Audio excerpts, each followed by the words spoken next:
자, 기도하심으로 7월 31일 수요일 매일 예배 시작하겠습니다. 기도합니다. 사랑과 은혜가 풍성하신 하나님, 오늘도 그 놀라우신 사랑으로 우리를 품어주시고 지치고 피곤한 우리의 심령 가운데 회복의 은혜를 더해 주시니 참으로 감사합니다. 우리가 오늘도 매일 예배를 통하여서 우리가 먼저 찬송하고 또 우리가 말씀을 듣고 우리가 기도함으로 하나님 귀한 은혜의 시간을 누리게 하시니 감사합니다. 이 매일 예배를 통해서 우리의 마음이 다시 한번 정결하게 되고 주님의 뜻을 분별하여 하나님께로 날마다 가까이 가는 시간이 될 수 있도록 하나님 축복하여 주시옵소서. 하나님의 음성을 듣고자 예배를 사모하며 나온 주님의 영혼들 가운데 한 명 한 명을 기억하여 주시고 축복해 주시기를 원합니다. 갈급하고 메마른 심령 가운데 성령의 은혜의 물줄기를 부어주시고 아버지 정말 우리가 흡축한 마음으로 기쁜 마음으로 우리가 오늘도 승리하며 살아갈 수 있도록 인도하여 주시옵소서. 우리의 마음의 중심을 위해서 기도합니다. 우리가 세상에 분주하게 살아갑니다. 때론 하나님을 잊어버리고 살아갈 때가 많음을 우리가 고백합니다. 하나님 용서해 주시옵소서. 하나님께 맡긴다라고 하면서 내 뜻대로 하고 내 생각대로 내 판단으로 살아갔음을 회개합니다. 예수 그리스도의 피값을 주고 사신 아버지 정말 이 교회를 위해서 더 헌신하지 못하는 우리의 게으름도 보게 됩니다. 우리의 인생을 주님께 온전히 맡겨드리지 못합니다. 하나님, 우리의 이러한 모습들이 하나님 보시기에는 얼마나 안타까우실까요? 이 시간 우리가 말씀을 통해 다시금 우리가 결단할 수 있도록 도와주시옵시고 우리 마음에 가득한 세상적인 생각과 방법들이 이 시간 예수 그리스도를 사모하는 마음으로 또 아버지 그 믿음과 사랑으로 완전히 뒤덮이게 하시고 이것을 통하여 우리의 영혼이 참된 행복과 그리고 참된 평안을 누릴 수 있는 귀한 시간 되게 허락하여 주시옵소서. 오직 예수 그리스도 안에 소망이 있음을 우리가 기억하며 그 이름을 찬송하고 영화롭게 하는 인생이 되게 하여 주시옵소서. 하나님 이 시간 몸이 아프신 분들 우리 환우분들을 위해서 기도합니다. 하나님 그 아픈 부위가 어디일지라도 주님의 피 묻은 장중의 손으로 주님께서 만져주시고 치유하는 역사가 있길 원합니다. 주님 그 치유의 역사가 오늘도 하나님 앞에 눈물로 나아가는 우리 환우분들과 가족분들 가운데 주님 체험되어지고 증거가 될 수 있는 귀한 은혜가 있게 허락해 주시옵소서. 함께 다시 예배하며 하나님을 영화롭게 하는 삶을 살아갈 수 있도록 하나님께서 긍휼을 베풀어 주시고 은혜 내리워 주시옵소서. 아버지 이 시간 모든 예배를 주님께 맡기옵고 감사하며 이 모든 말씀 예수님의 이름으로 기도하옵나이다. 아멘. 찬송가 546장 함께 하시겠습니다.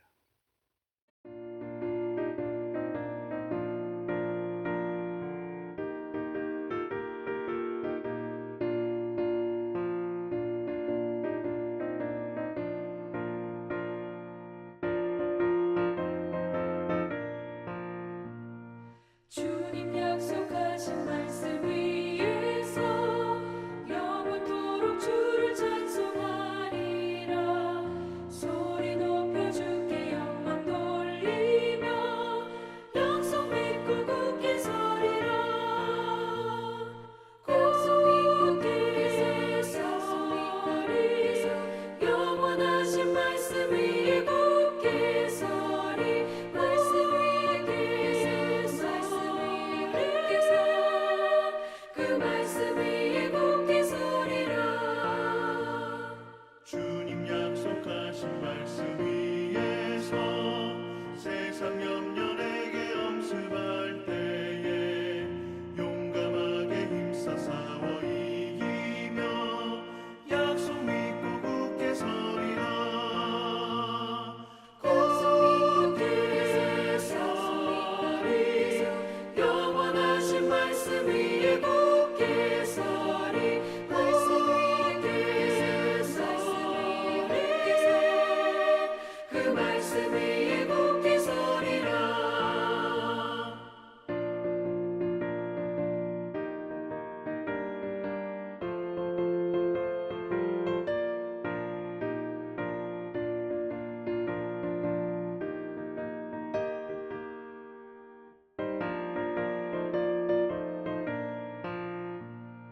주님 약속하신 말씀 위에서 영원하신 주의 사랑을 믿고 성령으로 힘써 싸워 이기며 약속 믿고 굳게 서리라.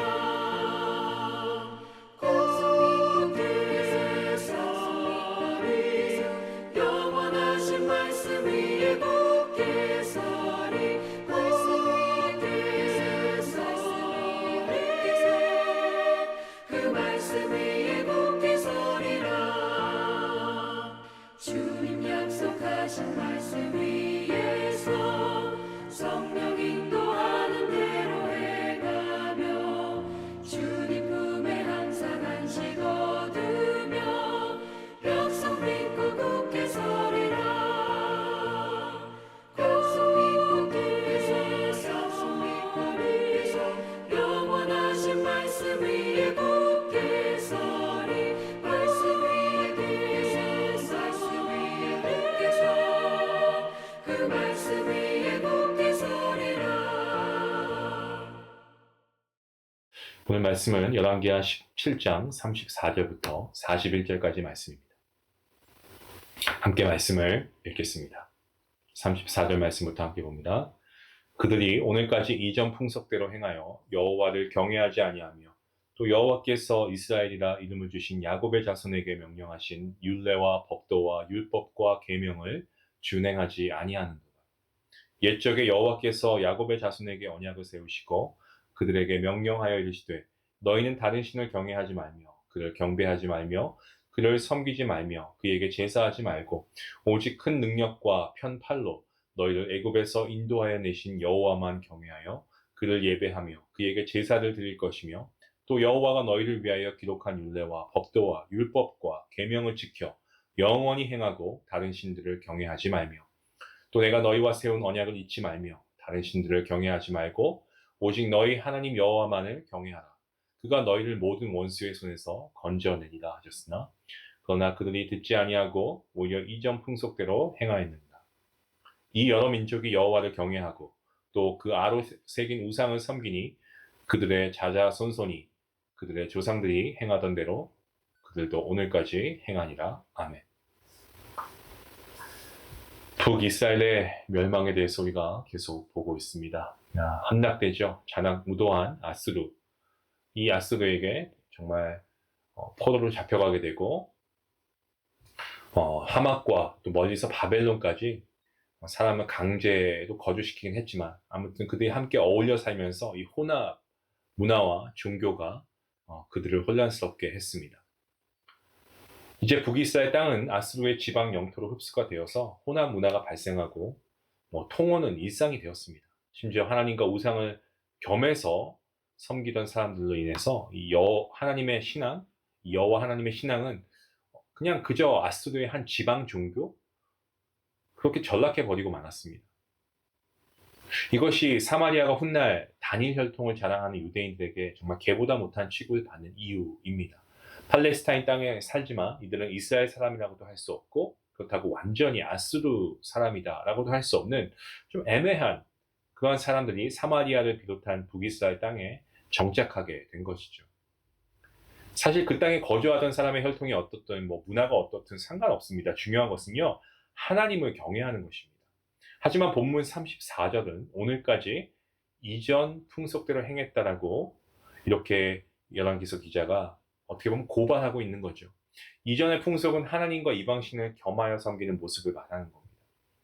그 땅에 정착한 이후에 땅을 지배하고 구름을 지배하고 태양을 주관하는 그야말로 각종 신들을 달래어 주술적인 의미로 종교 생활하는 일이 150년도 넘게 지속되고 있습니다. 정말 처참하고 불행한 것은 그들이 주술로 달래려고 했던 신들 중에는 야곱의 자손들이 섬기던 여호와 하나님도 포함되어 있었다는 거죠. 하나님께서는 야곱과 그리고 야복강에서 만나주시며 야곱을 야복강에서 만나주시며 그에게 일부러 씨름해서 저어주시고 그리고 그를 축복하신 분이 바로 우리 하나님이십니다. 축복의 의미로 이름을 야곱에서 이스라엘로 바꿔주신 모든 인생의 통치자이시고 또 세상의 주관자이신 분이 하나님 아니십니까? 이것을 안다면 그 땅에 살던 사람들은 야곱이었던 이스라엘이 사는 방법 그리고 이기는 방법, 안전하게 되는 방법을 붙잡아야 했음이 당연합니다. 주술로 하나님마저 달래겠다는 교만한 모습은 이건 완전히 잘못된 모습입니다. 틀린 모습입니다. 방법이 잘못되었어요. 하나님의 통치하심 아래에서 자신이 다듬어지고 달래줘야지 사람이 하나님을 어르고 달래겠다는 것은요, 이건 그야말로 주객이 전도되는 건 아니고 다른 게 아니기 주객이 전도되는 것이 아니고 무엇이겠습니까? 그런 삶을 살다 보니까 하나님을 향한 감사, 하나님을 향한 찬양, 그들 입술 가운데 나올 리가 없습니다. 인간은 하나님이 아닙니다. 하나님께서 우리에게 하나님의 형상을 부여하셔서 가능성을 얻긴 했지만 그럼에도 우리는 우리의 호흡이 언제 코끝에서 멈출지도 모르는 인간에 불과합니다. 피조물입니다. 권력이라는 어떤 유사전능함이라고 해야 될까요? 이런 것들에 속아서 마치 자기가 세상을 통치하고 다스릴 것처럼 호령했던 이 북이스라엘 19명의 왕들, 그 결과가 모두 동일합니다. 패망했습니다.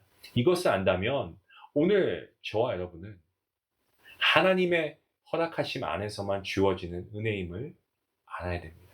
오늘 내가 있는 것 하나님의 허락 하에서 주어지는 은혜라는 거예요.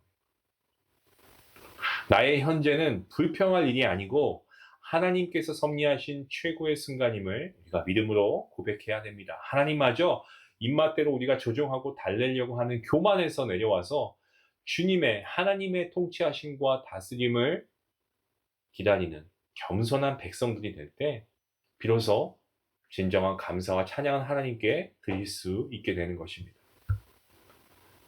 본문 34절에서 이스라엘 땅에 남겨진 사람들이 여호와를 경외하지 않는 모습을 고발했다라고 제가 말씀드렸는데, 이 열왕기 기자는 이제 여호와 하나님이 오래전 그 땅의 사람들에게 약속하신 것과 또 그 약속에 버금하여 요구하신 것이 무엇이었는가에 대해서 아주 일목요연하게 조목조목 알려주고 있습니다. 35절에서는 다른 신에 대해 경외하지 말며 경배하지 말며 그를 섬기지 말며 그에게 제사하지 말고 이렇게 밝히면서 하나님께서 야곱의 자손들에게 금지하신 내용들이 나열되고 있음을 보게 됩니다. 마치 같은 말처럼 보이는 네 가지 단어들이 계속해서 나타나고 있습니다. 열왕기 기자가 굳이 유사한 의미의 단어를 반복하는 이유가 있습니다. 그것은 어떠한 경우라고 해도 하나님이 아닌 우상, 곧 인간이 만든 우상, 만들어진 신에게 접근하거나 마음을 두는 일을 금해야 한다라고 하는 그러한 의미입니다. 인간은 핑계를 참 잘 대는 그러한 존재인 것 같습니다. 핑계를 대는 사람들은 이런 부분에 대해서 이렇게 말할 수 있어요. 저는 다른 신을 경외하지 않았고요. 잠깐 섬겼을 뿐입니다. 라고 말할 수 있습니다. 하지만 하나님 앞에 그 같은 초보적인 언어 유희는 통하지 않는다는 사실, 우리가 분명히 알아야 합니다. 가볍게 제사하는 행위만 했을 뿐 그 신을 섬긴 것은 아니라는 어처구니 없는 핑계. 인간의 수준에서는 속임이 될지 모르겠지만 하나님 앞에서는 어림도 없는 말입니다. 그래서 경외하지 말라는 한 단어로도 충분히 설명되지만 열왕기 기자는 일부러 이렇게 유사한 단어들을 열거하면서 하나님 앞에서 핑계할 수 없다라는 사실을 분명하게 우리에게 전달하고 있습니다. 명령에 근거한다면 야곱의 자손들인 이스라엘 사람들은 다른 곳에 마음을 둘 수 없습니다. 다른 것이 모두 치워지고 정리된 어떤 그런 마음의 중심에만 오직 여호와 하나님께서 좌정하시기 때문이죠. 본문 35절 말씀에서 하지 말라고 했던 똑같은 일들을 36절에 보시면은 이제 하라는 내용으로 바뀝니다. 하지 말라에서 하라 바뀌죠. 다만 분명한 차이가 있는데요. 그 행위의 대상입니다. 누굽니까? 여호와만, 하나님만, 여호와 하나님만이라는 배타적인 조건을 걸어서 이 행위에 합당한 존재는 오직 여호와 하나님 한 분뿐이시다라는 것을 말씀하고 있습니다. 이스라엘 땅의 사람들이 오직 여호와만 경외해야 할 이유는요, 너무나도 분명합니다. 36절 이 상반절에서 밝힌 대로 야곱의 자손을, 그죠? 야곱의 자손을 큰 능력과 편팔로 애굽에서 인도하여 내신, 이렇게 하고 있지 않습니까? 그분이 누구십니까? 유일하신 하나님이시라는 거죠. 애굽에 속박당하던 때에 이스라엘 사람들 어떠한 소망도 없었습니다. 매일 되는 고된 노동, 폭압으로 정말 어떻습니까? 전후좌우 어디에도 소망이라는 것은 눈꽃만큼도 발견할 수 없던 이스라엘 자손은 그 당시 울면서 탄식하면서 하늘만 바라볼 뿐이었죠. 울음을 삼킬 뿐이었습니다. 하지만 그것이 이들 소망의 시작이었습니다. 출애굽기 2장 24절과 25절 말씀입니다. 하나님이 그들의 고통 소리를 들으시고 하나님이 아브라함과 이삭과 야곱에게 세운 그의 언약을 기억하사 하나님이 이스라엘 자손을 돌보셨고 하나님이 그들을 기억하셨더라. 아멘. 이스라엘 자손의 고통 소리를 하나님께서 듣고 계십니다. 그리고 그들에게 주셨던 약속을 기억하셨습니다. 하나님께서는 이스라엘 자손을 돌보십니다. 노예가 된 이스라엘 자손들은 하나님이 없는 것 같고 죽은 것 같다라고 의심했을지 모릅니다. 하지만 하나님은 살아계시며 온 세상을 통치하고 살피고 계십니다. 이방 나라에서 온 사람들이 각양 신들의 이름을 내세워 제사하지만 그것들 어느 거 하나도 힘은 없습니다. 죽었습니다. 사실은 존재하지도 않는 허구에 불과한 것들이기 때문에 그렇습니다. 그 사실을 아시는 하나님께서는 이스라엘 자손들에게 오직 여호와만 경외하고 여호와만을 예배하며 그리고 여호와께만 제사를 드리라고 말씀하십니다. 이스라엘 자손이든 이스라엘 땅에 거주하게 된 정체가 애매한 사람들이든 간에 36절 말씀처럼 정말 오직 여호와 하나님만을 섬기고자 할 때 그들이 취할 수 있는 행동은 하나입니다. 뭡니까? 하나님의 말씀대로 사는 것이죠. 여러분, 하나님은 말씀하시는 분이신 줄로 믿습니다. 그분은 온 세상을 말씀으로 지으셨고요. 창조하셨고 이 땅에 말씀으로 오신 분이기도 합니다. 그래서 37절 오늘 본문 말씀을 보시면 그분의 말씀인 이 율례와 법도와 율법과 계명을 지켜 영원히 행하라고 알려주고 있습니다. 눈에 보이지 않는 하나님을 경외하는 방법은요. 그분의 말씀을 지키는 겁니다. 하나님의 말씀을 듣고 순종하는 겁니다. 본문 37절과 38절 그리고 39절까지 각 구절마다 여러분 단어가 나옵니다. 한 가지 단어가 나와요. 계속 반복이 되고 있습니다. 그것은 바로 경외라고 하는 단어입니다. 오늘 본문 전체를 살펴보면은 8개 구절에서 7개, 그러니까 7번에 걸쳐서 8개 구절에서 7번에 걸쳐서 이 경외라는 단어가 등장합니다.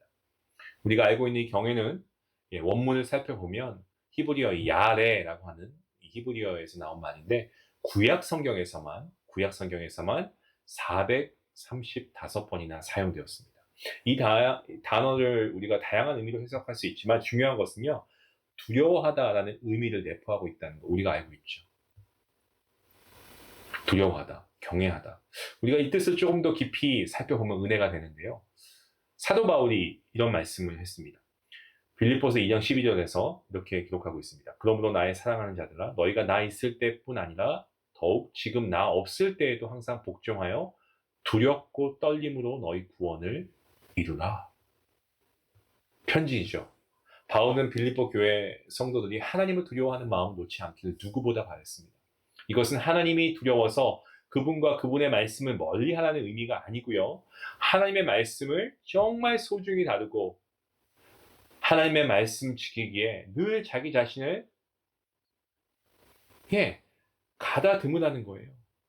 자기 자신을 계속해서 그렇게 훈련시키라는 겁니다. 이처럼 하나님을 경외하는 것은 하나님의 말씀을 어떻게 대하는가로 가늠할 수 있습니다. 본문 38절에 언급된 것처럼 다른 신들의 말을 듣지 않고 그리고 39절과 같이 오직 하나님의 말씀에 귀를 기울이고 하나님께 마음의 창을 열고 혹시라도 우리의 삶이 하나님의 말씀에서 벗어나거나 빗나갈까 두려운 마음으로 나아가는 것이 하나님을 경외하는 삶입니다. 코로나19, 코비드-19 이후에 더 많아진 것 같습니다. 뭐가 많아졌을까요? 각종 매체입니다.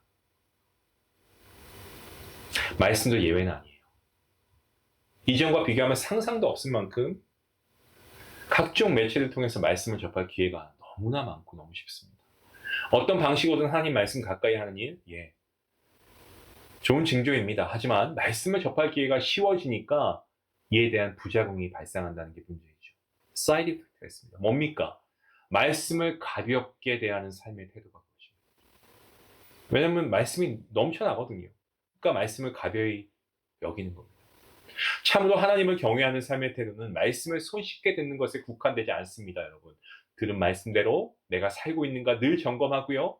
마음에 새겨주신 그 말씀대로 행하기 위해서 부단히 노력하고 애쓰고 기도하며 몸부림치는 것, 이것이 바로 말씀을 두려워하는 사람이고 말씀을 무겁게 여기는 사람이고요. 이러한 자가 바로 하나님을 경외하는 성도인 것입니다. 사랑하는 성도 여러분, 말씀을 가까이 할 기회가 우리에게 널려 있습니다. 그렇다고 말씀을 가벼이 여기지 마시기 바랍니다. 듣는 것으로 그치지 마시고 오직 말씀대로 살기를 소망하며 애쓸 수 있는 주님의 사람들이 되시길 바랍니다. 저는 그러한 여러분 모두가 될 수 있기를 간절히 기도합니다. 이제 열왕기 기자는 본문 40절, 41절에서 북이스라엘 멸망 이후에 이 땅에 살게 된 사람들이 패망한 북이스라엘 사람들의 역사를 반복하고 있었음을 강조해서 알려주고 있는데요. 북이스라엘의 패망의 원인, 기원전 한 722년경으로 보는데 그 원인은 간단합니다. 선조들의 어긋난 모습을 비판적으로 고찰하지 않았고요. 이것을 그냥 그대로 반복했기 때문에 그렇습니다. 그 이후에 북이스라엘의 땅에 강제로 거주하게 된 사람들 역시 소망이 없습니다. 본문에 따르면 그들도 이전의 역사를 자자손손 반복하고 있기 때문에 그렇습니다. 하나님께 반목하는 정말 이 지긋지긋한 역사의 시작은요, 아시다시피 솔로몬의 신하 여로보암부터 시작된 겁니다. 여로보암으로 말미암아 시작된 이 북이스라엘의 패망의 역사는 그 처음부터 어긋난 길이었죠. 열왕기상 12장을 통해 살펴보았던 이전에 여로보암의 그 어떤 마음속이라고 해야 되겠죠. 이 여로보암의 마음속은 자기 자신으로 가득 차 있었습니다. 자기의 뜻을 이루기 위해 하나님을 금송아지 형상으로 만들었고요. 그것을 이용해서 백성을 다스리려고 했던 것이 북이스라엘의 패망의 출발점이었습니다. 그 이후 정말 차례대로 어긋난 그 역사는 19명이나 되는 왕이 지나가는 200여 년 동안이나 계속해서 지속되었고 북이스라엘이 멸망하고 난 이후에 강제 이주 정책으로 흘러들어온 이 사람들도 같은 일을 반복하게 됩니다. 하나님을 경외하는 척 합니다. 하지만 하나같이 그 마음에서는 자신을 섬기는 거죠. 100번 양보해서 그들도 나름대로 하나님을 찾아보려고 했다고 그렇게 한번 가정해 볼까요? 하지만 그들이 도움으로 삼는 것은 어떤 어긋난 역사죠. 결국 자기들 걸 유지하면서 그냥 두리뭉실하게 계속 이어나가는 그러한 역사입니다. 이것이 패망하는 이유입니다. 인생이 어려울 때 또는 세상의 혼란에서 무엇을 해야 할지 모를 때 바른 인생 위해서 무엇을 해야 할지 몰라서 우리가 답답해하는 경우가 있습니다. 어떻게 살아야 할까? 정말 이런 혼란의 정세 속에서 우리가 돌아가야 할 과거는 어디일까요? 저는 이 시간 간절히 기도합니다. 우리는 정말 삶이 혼란해질수록 우리가 믿음의 선진들, 정말 다니엘처럼 우리가 창문을 열고 하나님만을 경외하는 그러한 과거의 역사를 다시 써내려가면 어떨까요? 예수님께서 마지막 호흡을 내뱉는 순간까지 사명의 길을 묵묵히 걸으셨습니다. 순종의 길을 걸으셨습니다. 하나님의 뜻을 이루어 놓으셨습니다. 그날의 역사를 떠올리면서 정말 예수님의 제자인 저와 여러분도 우리의 숨이 다하기까지 주님께서 우리에게 맡겨주신 십자가의 삶을 온전히 따라갈 수 있길 원합니다. 교만했던 과거의 풍속처럼 나를 위해 동시에 여러 신을 섬기려는 어디서 이런 거 좀 끊고 물신주의, 다원주의 이런 게 만연해 있지만 화려하고 반짝이는 것들 다 신이 되어버린 세상에서도 우리의 왕은 오직 여호와 하나님 한 분뿐임을 담대하게 고백할 수 있길 원합니다. 이 고백을 위해서 우리가 해야 할 것은 첫 번째로 말씀을 가까이 됩니다. 말씀을 읽어야 됩니다. 하지만 우리가 말씀을 또 들어야 되지만 이런 것들로 끝나는 것이 아니고 우리가 손과 발로 우리가 행함으로 옮겨야 됩니다. 우리가 들은 말씀을 우리의 손과 발로 실천하려고 몸부림칠 때에 그때 야곱의 하나님, 이삭의 하나님, 아브라함의 하나님께서 우리의 삶을 들어서 정말 세상에 복음을 전파하는 그리고 그 복음의 은혜를 소통시키는 그러한 믿음의 축복의 통로로 믿음의 계승자로 우리를 세워주실 것입니다. 이러한 믿음을 가지고 우리가 오늘 하나님께 나아가는 귀한 시간 될 수 있기를 바랍니다. 기도하시겠습니다. 하나님, 이 시간 기도합니다. 하나님께서 우리에게 주신 말씀, 우리가 은혜로운 말씀인가 동시에 우리에게는 큰 회개의 제목이 되기도 합니다. 우리가 정말 성도로서 우리가 예배하는 것 외에 우리가 하나님을 경외하는 것은 얼마만큼 중요하게 생각하고 있었습니까? 하나님, 경외하는 것은 온전히 하나님만을 예배하는 일임을 우리가 오늘 말씀을 통해 깨닫게 되었습니다. 감사합니다. 우리 마음에 두 주인이 있으면 안 됩니다. 두 왕을 모시고 살아왔다면 주님 용서하여 주시고 우리 하나님께 우리의 마음에 정말 창문을 열어서 우리의 교만한 그런 모습들을 버리게 하시고 겸손히 오직 하나님 말씀에 꿇어 엎드리며 어긋난 역사를 따르지 않고 신실하게 하나님만을 사랑하는 순전한 믿음의 주님의 자녀들 될 수 있도록 인도하여 주시옵소서. 그리하여서 이 땅에 정말 그리스도의 남은 일을, 예수님의 남은 일을 사명으로 삼고 우리도 십자가의 길을 온전히 기쁨으로 걸어갈 수 있도록 도와주시옵시고, 그리하여서 하나님께서 연약한 우리를 통하여서 아버지 하나님 나라가 더욱더 강건하게 세워지는 그 일에 쓰임받을 수 있는 도구로 삼아주시길 간절히 바라옵고, 그러한 복된 삶을 살아가는 우리 모든 성도들 될 수 있기를 다시 한번 간절히 기도하오며 이 모든 말씀 예수님의 이름으로 감사하며 기도하옵나이다. 아멘. 오늘 말씀 우리에게 좀 도전해야 되는 말씀이죠. 우리가 하나님만 경외해야 됩니다. 그것이 예배입니다. 우리의 자녀가 때는 우상이 될 수도 있고, 우리의 물질이, 우리의 환경이, 우리의 집이, 어떠한 것들이 하나님보다 더 좋아진다면 우상입니다. 여러분, 이것도 섬기고 하나님도 섬기는 게 아닙니다. 오직 하나님만 섬기고 예배하는 자, 그것이 바로 진정한 예배이고 하나님을 경외하는 자이고, 그러한 자를 하나님께서 사용하시는 줄로 믿습니다. 우리가 이것을 믿고 같이 함께 믿음으로 기도하며 나아가겠습니다.